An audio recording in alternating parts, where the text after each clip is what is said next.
പാമ്പിനെ കൊണ്ട് കോമാളിത്തരം കാണിക്കുന്ന നിരവധി പാമ്പ് പിടുത്തക്കാരുണ്ട്. അപകടമാണെന്ന് ഓർക്കാതെ പബ്ലിസിറ്റിക്ക് വേണ്ടി എന്തും ചെയ്യാൻ ഇത്തരക്കാർ മടിക്കാറില്ല.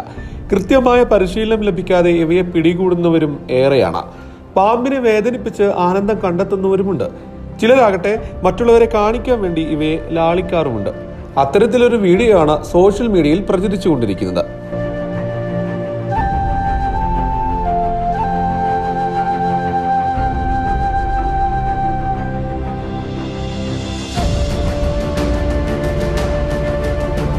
പത്തി വിടർത്തി നിൽക്കുന്ന മൂർഖന്റെ തലയിൽ ഉമ്മ വെക്കുകയാണ് യുവാവ്.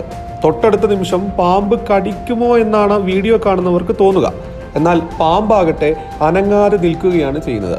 പാമ്പിന് പരിശീലനം നൽകിയത് കൊണ്ടായിരിക്കാം അത് തിരിച്ച് ഉപദ്രവിക്കാതിരിക്കുന്നതെന്നാണ് ആളുകൾ പറയുന്നത്. സൊഹൈൽ എന്നാണ് യുവാവിന്റെ പേര്. ഇൻസ്റ്റാഗ്രാമിൽ 30,000-ലധികം ഫോളോവേഴ്സും യുവാവിനുണ്ട്. ഇതിനു മുൻപ് പാമ്പുകൾക്കൊപ്പമുള്ള നിരവധി വീഡിയോകൾ യുവാവ് സോഷ്യൽ മീഡിയയിൽ പങ്കുവച്ചിട്ടുണ്ട്. ഇത്തവണ കുറച്ച് കടുത്തുപോയെന്നാണ് ആളുകൾ പറയുന്നത്. ആരും അനുകരിക്കരുത് എന്ന അടിക്കുറിപ്പോടെയാണ് മൂർഖനെ ഉമ്മ വയ്ക്കുന്ന വീഡിയോ യുവാവ് പോസ്റ്റ് ചെയ്തിരിക്കുന്നത്. കൊച്ചുകുട്ടികൾ വരെ ഇന്ന് സോഷ്യൽ മീഡിയ ഉപയോഗിക്കുന്നവരാണെന്നും ഇത്തരമൊരു വീഡിയോ അവർ കാണുമെന്നും അനുകരിക്കുമെന്നുമൊക്കെയാണ് പലരും കമന്റ് ചെയ്തത്. എന്തായാലും യുവാവിന് രൂക്ഷ വിമർശനമാണ് ഉയരുന്നത്. ഇത് ആരും അനുകരിക്കാതിരിക്കുക.